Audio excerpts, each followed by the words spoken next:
청취자 여러분, 반갑습니다. 오늘은 저희가 함께 살펴볼 자료가 있는데요. 1959년에 있었던 한 설교문입니다. 이걸 바탕으로 종교적 부흥이라는 현상, 좀 깊이 들어가 보려고 합니다. 네, 이 설교가 100년 전, 그러니까 1859년에 대부흥을 기념하면서 그 의미를 되짚어보는 내용이더라고요. 맞아요. 그래서 과거의 기록이지만 오늘 우리에게 시사하는 바가 클 것 같습니다. 함께 그 의미를 파헤쳐 보시죠. 시작하기 전에 그 설교에서 인용한 여호수아 이야기가 딱 떠오르네요. 그 요단강 건너고 돌 세우는 거요. 아, 기념석 말씀이시죠? 네, 나중에 자녀들이 이 돌들은 뭐예요 하고 물으면 하나님이 하신 기적, 그 강물 가르신 일을 알려주려고 세운 거잖아요. 그렇죠. 잊지 않기 위해서. 네, 우리도 오늘 이 설교 자료를 보면서 과거의 부흥이 오늘 우리에게 뭘 말해주나? 그 본질이 뭘까? 약간 이런 질문을 던져보는 거죠. 그 기념돌의 의미를 묻듯이요. 좋습니다. 그럼 본격적으로 한번 시작해 볼까요? 먼저 좀 분명히 해야 할 게 이 설교에서 말하는 부흥은 그냥 교회가 좀 성장하거나 분위기가 좋아지는 그런 차원이 아니라는 거죠. 네, 맞습니다.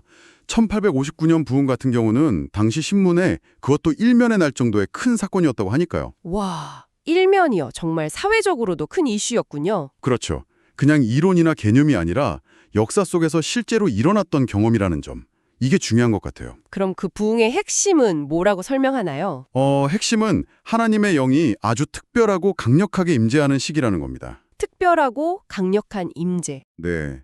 설교에 따르면 이때 사람들은 먼저 그 하나님의 영광과 위대함 앞에서 뭐랄까 압도당하는 거죠. 그래서 겸손해지고 자기 뜻을 내려놓게 되고요. 아, 뭔가 스스로를 낮추게 되는군요. 그렇죠. 그리고 나서는 이전엔 잘 느끼지 못했던 자기 죄를 아주 깊이 깨닫게 된대요. 그러면서 통렬하게 회개하고 부르짖고. 거기서 끝나는 게 아니죠. 죄를 깨닫고 나서 변화가 있다면서요? 네, 맞아요.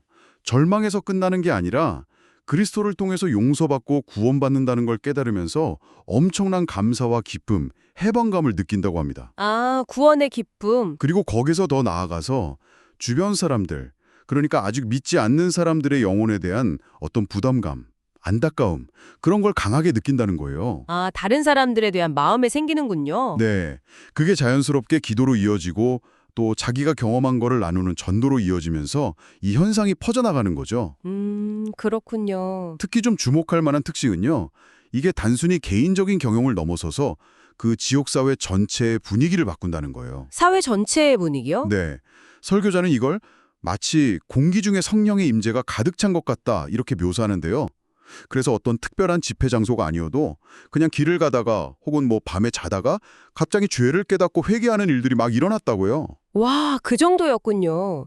길 가다가도요? 네, 정말 흔했다고 합니다. 여기서 또 진짜 흥미로운 건 이런 경험이 어떤 특정 부류의 사람들한테만 나타난 게 아니라는 점이에요. 아, 네네, 그렇죠. 남녀노소, 부자나 가난한 사람, 배운 사람, 못 배운 사람, 감정적인 사람, 이성적인 사람, 정말 모든 계층, 모든 유형의 사람들에게 영향을 미쳤다고 하더라고요. 맞아요. 그래서 부흥을 단순히 감정적인 사람들이나 특정 심리 상태에 있는 사람들한테만 나타나는 현상으로 치부하려는 시각이 있잖아요. 네, 있죠. 이 설교는 거기에 대해서 아니다, 이건 보편적인 현상이다 라고 강하게 이야기하는 거죠. 중요한 지적이네요. 그리고 또 하나, 부흥이 영원히 지속되는 상태는 아니라고요? 네, 그것도 중요한 특징입니다.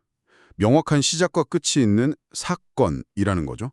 일정한 기간 동안 아주 강력하게 타오르다가 점차 사그라들기도 하고 때로는 갑자기 멈추기도 하고요. 인간의 힘으로 계속 유지할 수는 없다는 뜻이겠군요. 그렇죠. 그 자체가 이게 인간의 의지나 계획만으로는 안 되는 현상이라는 걸 보여주는 단서가 되는 거죠. 자, 그럼 부흥이 남긴 결과는 어땠을까요? 보통 우리가 생각하는 전도 집회랑은 좀 다르다고 하던데요? 네, 아주 큰 차이가 있다고 강조합니다. 예를 들어 일반적인 전도 캠페인 같은 경우는 많은 사람들이 손 들고 결신을 하잖아요. 네, 그렇죠. 근데 시간이 지나면 사실 대부분은 신앙을 떠나거나 흐지부지 되는 경우가 많은데 부흥 때 회심한 사람들은 정말 놀라울 정도로 꾸준히 신앙생활을 이어갔다는 거예요. 아, 지속성이 다르군요. 네, 100년 전 목회자들이 이 점에 대해서는 거의 공통적으로 증언을 했다고 설교는 전하고 있습니다. 또 다른 차이점도 있나요? 사람들의 반응 방식도 달라요. 콩고 부흥 사례를 드는데 부흥이 오기 전에는 설교자가 아무리 간청하고 애원해도 사람들이 반응이 없었대요. 네. 그런데 부흥이 딱 시작되니까 설교가 채 끝나기도 전에 사람들이 막 스스로 앞으로 쏟아져 나와서 감당이 안 될 정도였다고 하죠. 와, 자발적으로요? 네. 어떤 인간적인 설득이나 강요가 아니라 정말 자발적이고 압도적인 반응. 그게 특징이라는 겁니다. 이게 그냥 감정적인 흥분으로 끝난 게 아니라 실제적인 변화로 이어졌다는 점도 중요하겠죠? 물론입니다. 설교에서는 여러 역사적인 사례를 들어요. 18세기 미국 대각성 운동 때는 약 5만 명, 19세기 중반 미국 부흥 때는 50만 명, 얼서터에서는 10만 명, 웨일스에서는 5만 명, 이런 식으로요. 와, 숫자가 어마어마하네요. 근데 중요한 건 이 숫자가 단순히 뭐 손을 들거나 결심카드만 쓴 사람 수가 아니라는 거예요. 아, 그럼 어떤 기준인가요? 당시 교회들이 상당히 엄격한 기준을 가지고 있었는데 그 기준에 따라서 신앙 교육받고 또 신앙 고백을 확인하는 과정을 거쳐서 정식 교인으로 등록된 사람들의 수라는 거죠. 아, 훨씬 의미 있는 숫자네요. 그렇죠. 이것뿐만 아니라 기존 신자들의 신앙도 막 뜨거워지고 교회 활동 전반에 활기가 넘치고 사람들이 너무 많아서 교회를 나누어 개척하고 또 목사가 되겠다는 지원자들이 급증하고 뭐 이런 전반적인 영적 활력이 폭발적으로 증가했다고 합니다. 교회 내부의 변화도 대단한데 사회 전체에 미친 영향은 더 놀라운 것 같아요. 네, 그 부분도 정말 주목할 만합니다. 부흥이 일어난 지역에서는 술집들이 문을 닫을 정도로 술 소비가 줄고 범죄율이 급격하게 감소했다는 실제 기록들이 있다고 해요. 술집이 문을 닫고 범죄율이 줄어요? 와, 네, 웨이스에 존 엘리아스라는 설교자가 있었는데 아주 악명 높았던 축제가 있었나 봐요. 근데 그 축제 현장에 가서 딱 한 번 설교를 했는데 그 이후로 그 부도덕한 축제가 아예 영원히 사라져버렸다는 일화도 소개합니다. 설교 한 번으로 축제가 사라지다니. 정말 강력하네요. 그렇죠. 이런 사회적인 변화는 부흥의 열기가 좀 식은 후에도 상당 기간 동안 계속 이어졌다고 합니다.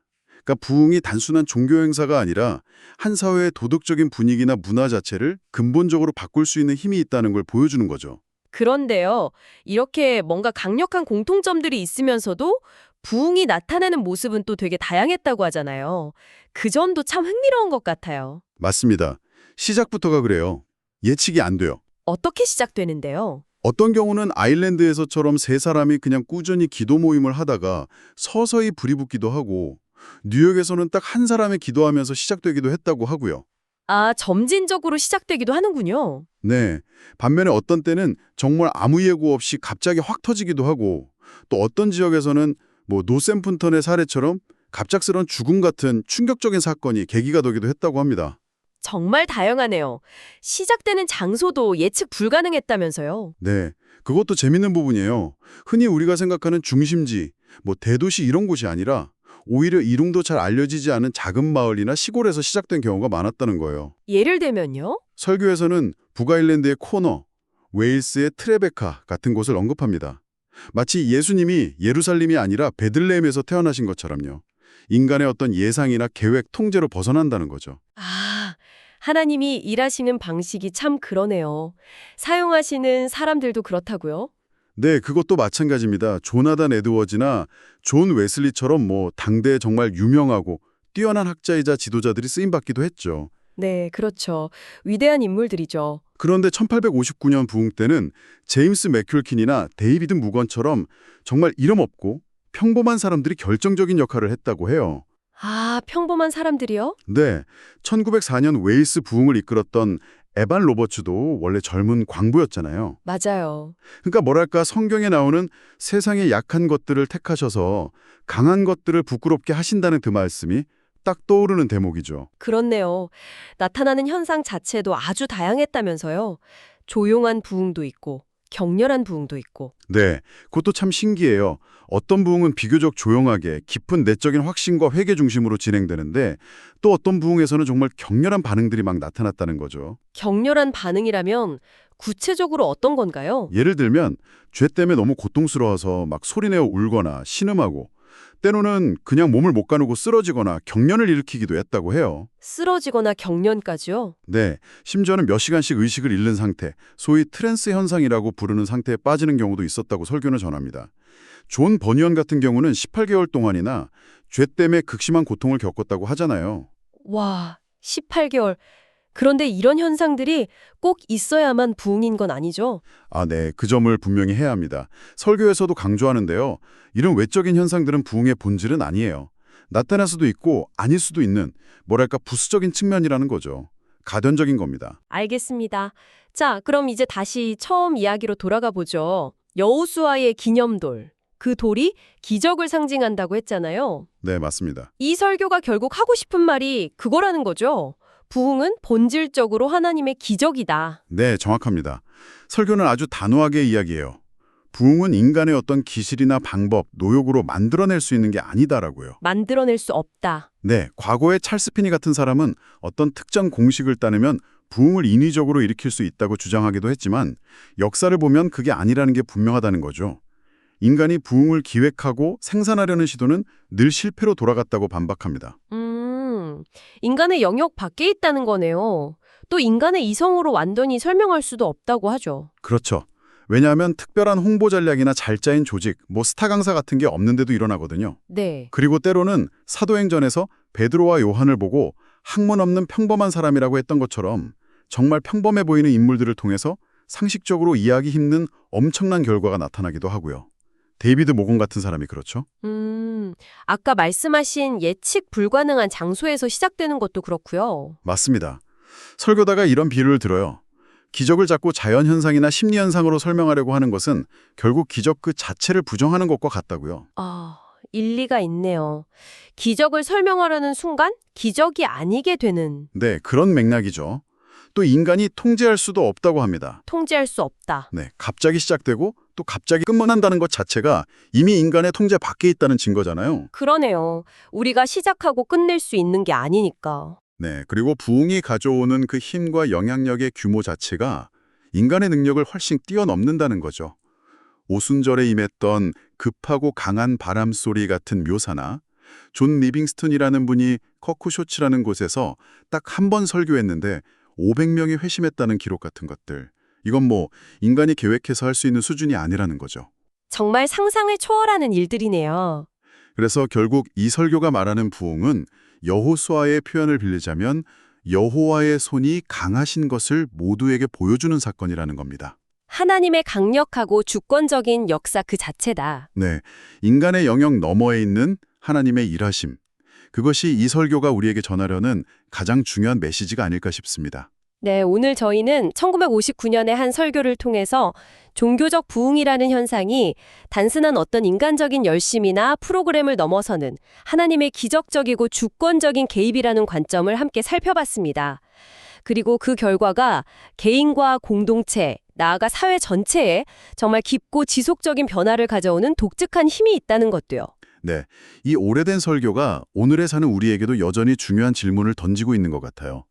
우리는 과연 이렇게 하나님의 강력하고 어쩌면 초자연적이라고 할 수 있는 역사가 오늘날에도 가능하다고 정말 믿고 있는가 하는 질문이죠. 그리고 더 나아가서 네, 더 나아가서 그런 하나님의 특별한 임재와 일하심을 우리가 진심으로 사모하고 있는가, 갈망하고 있는가, 이런 근본적인 질문을 하게 만드는 것 같습니다. 그렇군요. 오늘 탐구를 마무리하면서 청취자 여러분께도 한번 이 질문을 던져보고 싶습니다. 만약 부흥이 오늘 살펴본 이 설교의 관점처럼 인간이 계획하거나 통제할 수 없는 전적으로 하나님의 주권에 달린 기적과 같은 사건이라면요.